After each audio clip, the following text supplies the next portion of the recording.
to this week's edition of the Fantasy Report. I'm Lee Yates. Eric knows Brian Barry. We're excited to bring you this week's episode. We're going to start off this week with a little shake-up.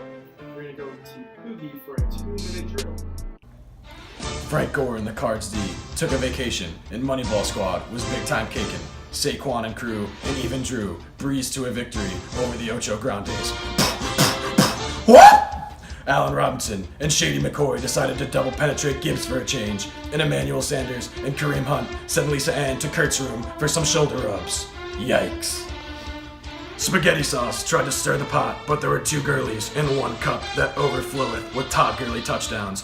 OBJ tweeted all game, but eventually ran out of characters and failed to give the sauce enough kick for the W. Yikes.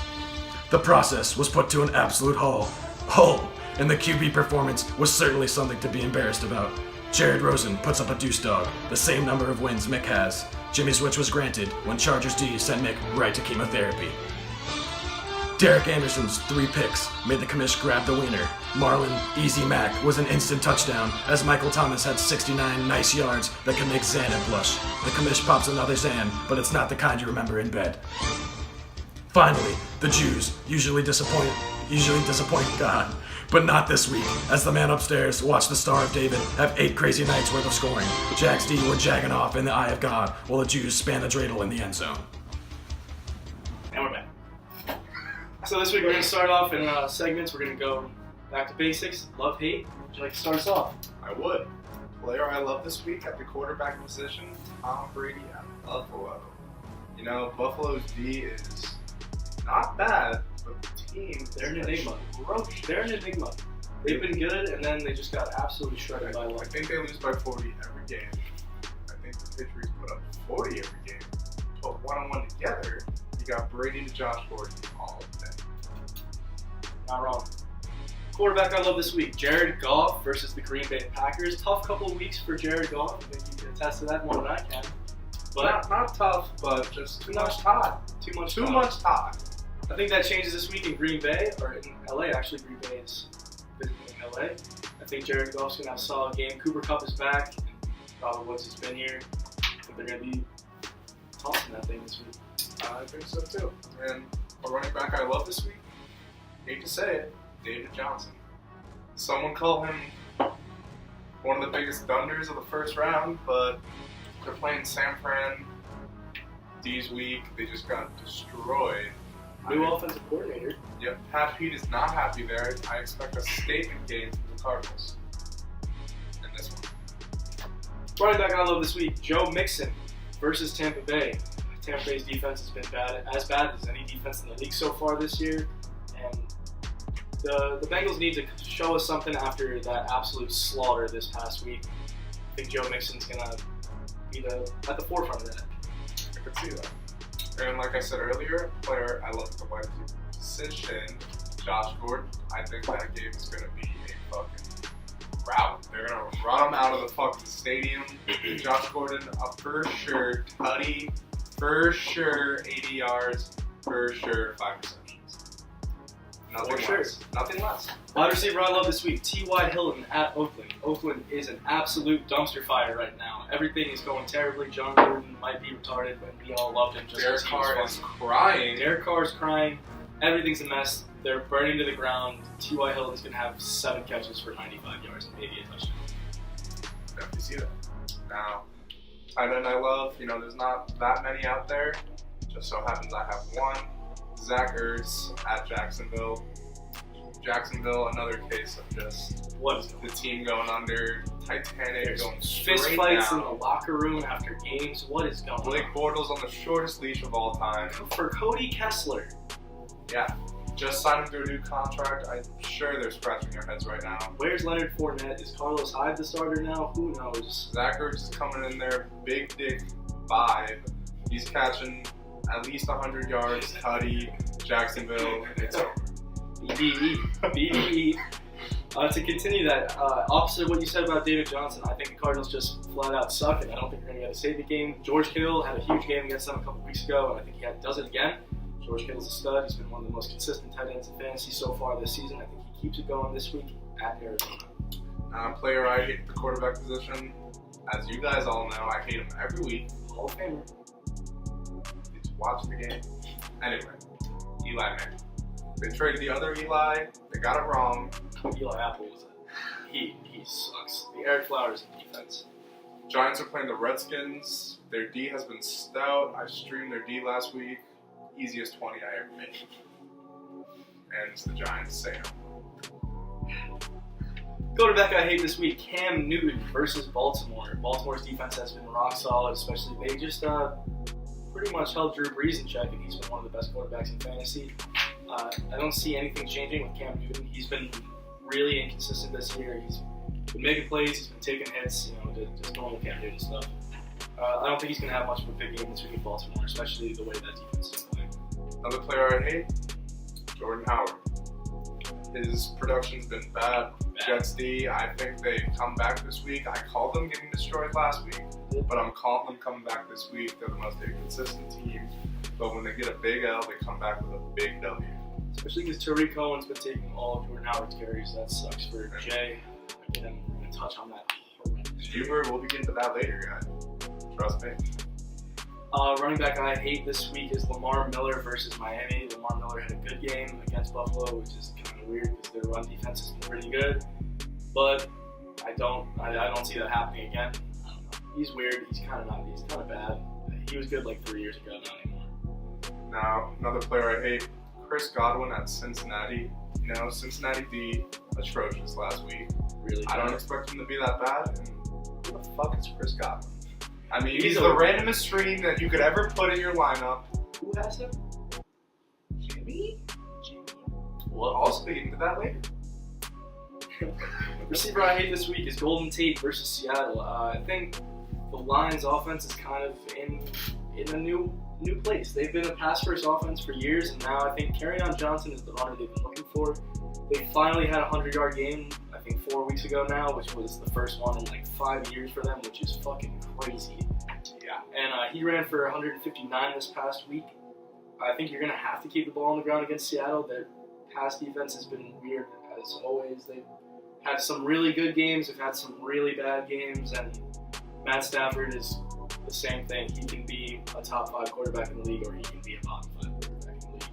I don't think Golden Tate is going to be the guy. I think Kerryon Johnson, Theo Riddick catching balls out of the backfield. That's pretty much maybe a deep shot to Marvin Jones or Kenny Golladay. Other than that, not much for Golden Tate. Similar player to that for my last player on my hate list, Evan Ingram. He has the talent. He does. He's young. He gets hurt all the time.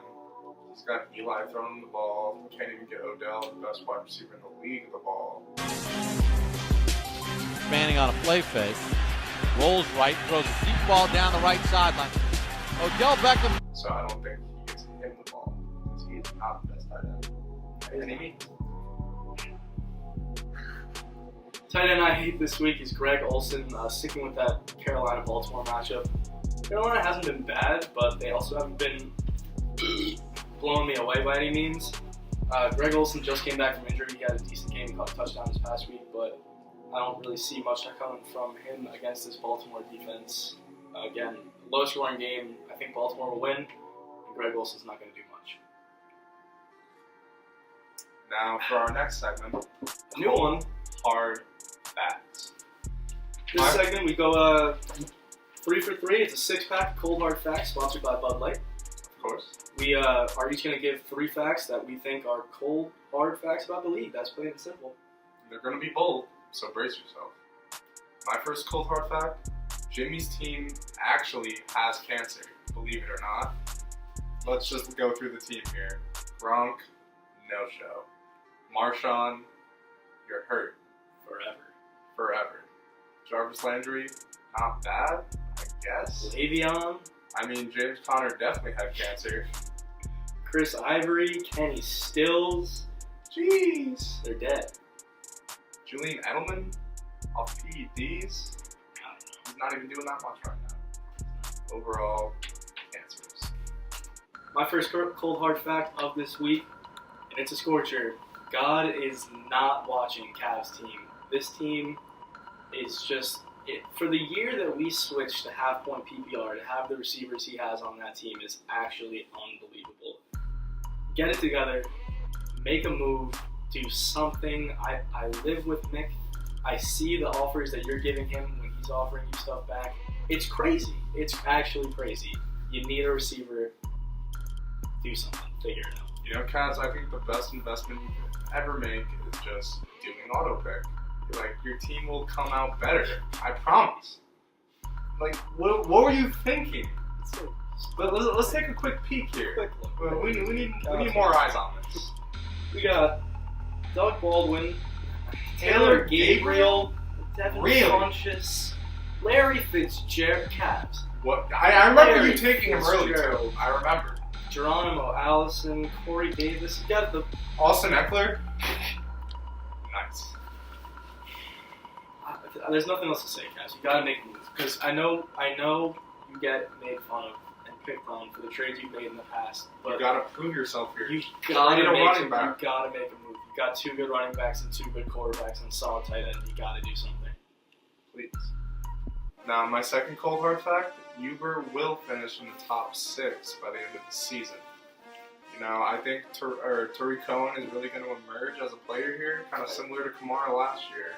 I think he's going to start really picking it up towards the end of the year, getting the carries. Jordan Howard's not producing. He's faster, big playability. You have guys like what's Devontae Adams? He's quietly the 5th ranked receiver in fantasy. You've got a solid team. Saquon, can't miss with him. 2 Kirk top 10 Cousins, Drew quarterbacks. Brees. I mean, it's a good team.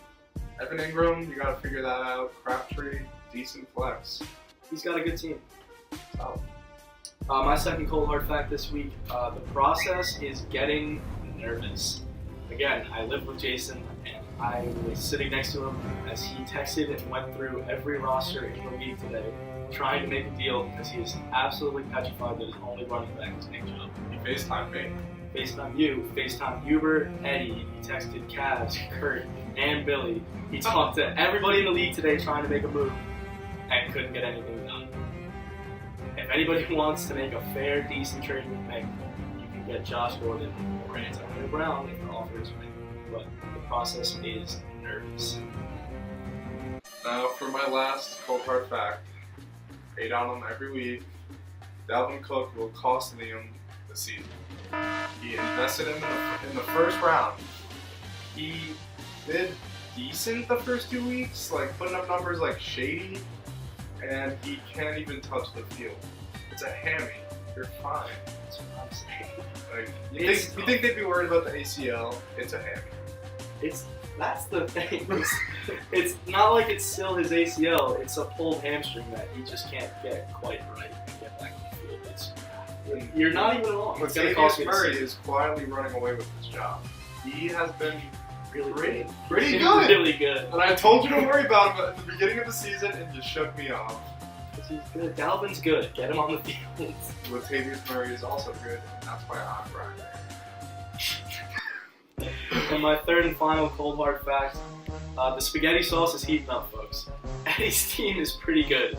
Let me pull it up here. We'll take a look at some of the players, but Odell had a good game. He's got 2.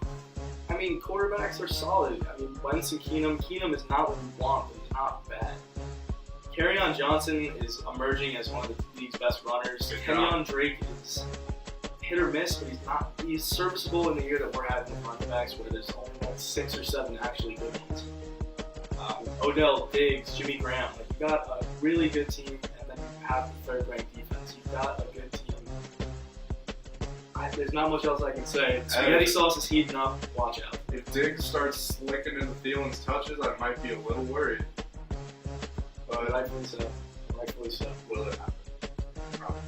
That's going to conclude this week's Cold Hard Facts, sponsored by Bud Light.